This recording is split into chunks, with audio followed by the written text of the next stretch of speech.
بتنزلي جلد الميت، بتنزلي اي بقى شوائب في بشرتك، بتفتح البشره جدا، بتزيل اي بقع، اي تسبغات، اي كلف، اي نمش، اي اثر حبوب، بتوحد لون البشره، بتديكي نضاره حلوه جدا.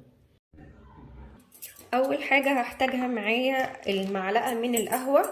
القهوه من الحاجات اللي بتزيل البقع والتسبغات والكلف والنمش، وبتفتح البشره جدا وبتديلها نضاره، وكمان بتخلي البشره ملمسها حلو وبتوحد لون البشره. هضيف كمان عليها معلقه من ميه الورد. ميه الورد طبعا كلنا عارفين انها حلوه قوي للتجاعيد، وكمان بتقلل المسام الواسعه وبتوحد لون البشره، وكمان بتشد البشره جدا وبتقلل حب الشباب. حطيت كده معلقه كبيره من ميه الورد ومعلقه صغيره مليانه من القهوه. هحاول ان انا ادمجهم بس الاول قبل ما ابدا اضيف اي مكونات تانية، لحد ما تبقى معايا كده كريمه. شايفين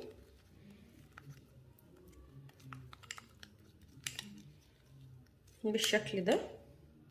هضيف عليها معلقه من النشا او الكورن فلاور. النشا من الحاجات المفيده جدا للبشره، وبتوحد لون البشره، بتقلل المسام الواسعه، بتمتص الدهون الزياده، كمان من الحاجات المبيضه السريعه، وكمان من الحاجات الحلوه قوي اللي خفيفه على البشره. حطيت برضو معلقه مليانه من النشا او الكورن فلاور. هضيف بقى عليها معلقه صغيره من الزبادي او الياغورت. ده مرطب جميل جدا للبشره، بيفتح البشره جدا، بيحسن ملمس البشره، كمان بيخلي البشره صافيه ما فيهاش اي خشونه، خصوصا بقى للناس اللي بشرتها جافه جدا، خصوصا ان احنا كمان في الشتاء محتاجين ترطيب قوي. من الحاجات المهمة والمفيدة الزبادي أو الياغورت في الوصفات، بس أنا عن نفسي بحب الحاجات الطبيعية أكتر، فبحب أحط زي الزبادي. ده مرطب لوحده قوي جدا ومفيد للبشرة، وخصوصا كمان للبنات اللي عندها مسام واسعة، حلوة قوي. هدمج بقى كل القمر ده كده مع بعض. شايفين القوام بتاعها؟ تمام. هضيف كمان عليها معلقة صغيرة من الشوفان. الشوفان من الحاجات الجميلة جدا للمسام الواسعة، وكمان لنضارة البشرة، وبيفتح البشرة جدا، والناس اللي عندها تجاعيد حلوة قوي لانه بيشد البشرة جدا. الشوفان من الحاجات القوية جدا جدا في شد البشرة ونضارتها وفي تفتيحها، حلوة قوي. وكمان حبيباته زي ما احنا شايفين كده بيعمل سكراب حلو جدا للبشرة. هبدأ بقى ان انا احاول على قد ما اقدر ادمج ده كله بالشكل ده. هضيف بس معلقه كمان صغيره من ميه الورد عشان القوام يبقى ناعم معايا، ما يبقاش خشن او تقيل. وهحاول ان انا ادمج.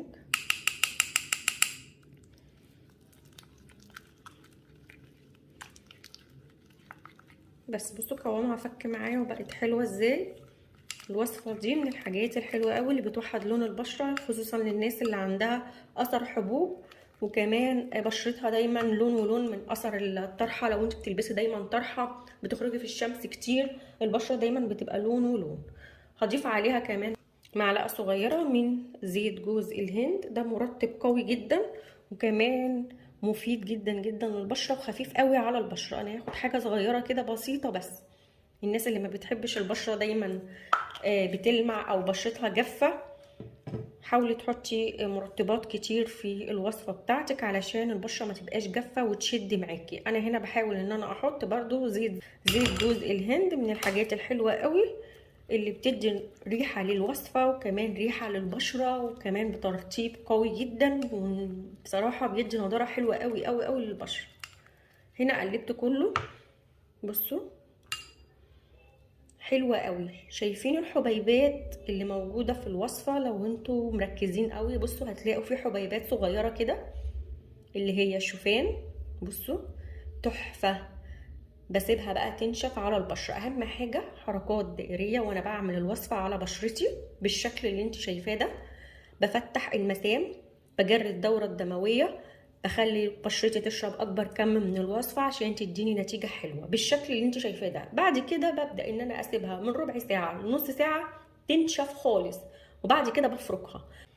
وطبعا هنا بعد ما غسلت ايديا عايزه اقول لكم النتيجه فوق الروعه بجد، موحده اللون وكمان شد البشره وملمسها ناعم جدا واللمعه خفيفه قوي. هنا بقى هضيف معايا معلقه من الترمس المطحون. الترمس المطحون كلنا عارفين شكله، هو بيبقى ناعم قوي كده، ده بيتباع عند العطار، بيبقى شبه الرمل بالشكل ده. ب5 جنيه هيغرقوكي كميه حلوه قوي وكتير. انت بتقولي له عايزه ترمس مر مطحون بيديهولك. انا هاخد منه معلقه، ده حلو قوي قوي للبشره، بيفتح البشره جدا جدا وكمان بيوحد اللون وكمان بيخلي البشره ملمسها حلو وبيزيل كل الجلد الميت اللي بيبقى في البشره. وهبدا ان انا اضيف عليها كمان معلقه صغيره من الزبادي او الياجورت. طبعا ما عندناش بضيف كريم مرطب، بس الافضل الزبادي، بحبه قوي في البشره، خصوصا للناس اللي قلنا عندها مسام واسعه وبشرتها جافه جدا محتاجه ترطيب. طبعا كلنا في الشتاء البشره جافه جدا محتاجين الحاجات دي ومهمه قوي. هبدا بقى ان انا ادمج. تمام. اضيف عليها معلقه صغيره من النشا او الكورن فلاور، ده اساسي معايا في كل وصفه لانه بجد خفيف على البشره، مفيد للبشره، بيفتح البشره وبيوحدها وكمان بيديلها نضاره وبيقلل المسام الواسعه وكمان بيمتص الدهون الزياده اللي بتبقى في البشره. هبدا بقى ان انا اقلبهم كده على قد ما اقدر بس كده لحد ايه اما اجمع النشا معايا في الوصفه بالشكل ده. هحتاج معايا معلقه صغيره من ميه لبان الذكر. لبان الذكر طبعا انا كذا مره قلت لكم فوائده، انه حلو جدا للتجاعيد وكمان بيشد البشره جدا جدا وبيديلها نضاره، بيخلي البشره صافيه بطريقه لا تتخيليها. من اجمل الحاجات لبان الذكر للبشره، ان كنت هتعمليه سيرم للبشره، ان كنت هتحطيه في وصفات، حلو قوي. بعمله ازاي؟ بجيب لبان الذكر من العطار، هو بيديهولك زي الاحجار، هو عندي هوريهولكوا لحظه اهو عشان البنات اللي مش عارفه شكله، بيبقى زي الاحجار كده. بحطه في كوبايه ميه واسيبه منقوع 24 ساعه. بصحى الصبح بقى بعد ما خلاص بصفيه بلاقيه عامل زي الحليب زي ما وريتهولكم كده وحطيناه، وبعد كده ببدا ان انا اصفيه واشيله في التلاجة واستخدمه. حلو جدا جدا في كل حاجه، في كل حاجه في البشره، بيشد البشره وللتجاعيد للتفتيح للنضاره، حلو قوي. هنا بقى بصوا هقلب كل القمر ده كده مع بعض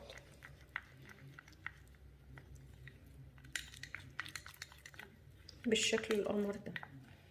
هنا بقى حابه تضيفي معلقه من زيت لوز حلو مفيش مشكله، انا هضيف زيت جوز الهند لانه ريحته بتبقى خطيره في الوصفه بصراحه، وكمان الترطيب بتاعه بيبقى قوي شويه.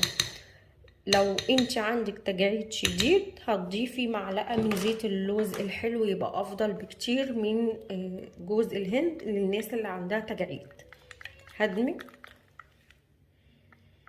بصوا نفس الطريقه، بفضل حركات دائريه، كل ما تعملي حركات دائريه كل ما بتجري الدوره الدمويه، كل ما تخلي بشرتك تشرب اكبر كم من الوصفه كل ما هتديكي نتيجه فوق الروعه من اول مره. هبدأ بقى ان انا اعمل حركات دائرية بالشكل ده وافتح كل الغمقان وانزل كل الجلد الميت وبسيبها نص ساعة تنشف معايا لحد ما تجف تماما، وبعد كده ببدأ ان انا افركها وانزل كل الوصفة من على البشرة او الجسم كمان، تقدري تستخدميها حلوة قوي نتيجتها فوق الروعة. جربوها بجد هتعجبكم. ما تنسوش تعملوا لايك واشتراك في القناه وفعلوا الجرس وشير لاصحابكم عشان يستفادوا، ولو اول مره تشوفي القناه بتاعتي ما تنسيش تعملي لي لايك واشتراك في القناه وشيري الفيديو لصاحبتك علشان تستفادي معاكي. باي باي.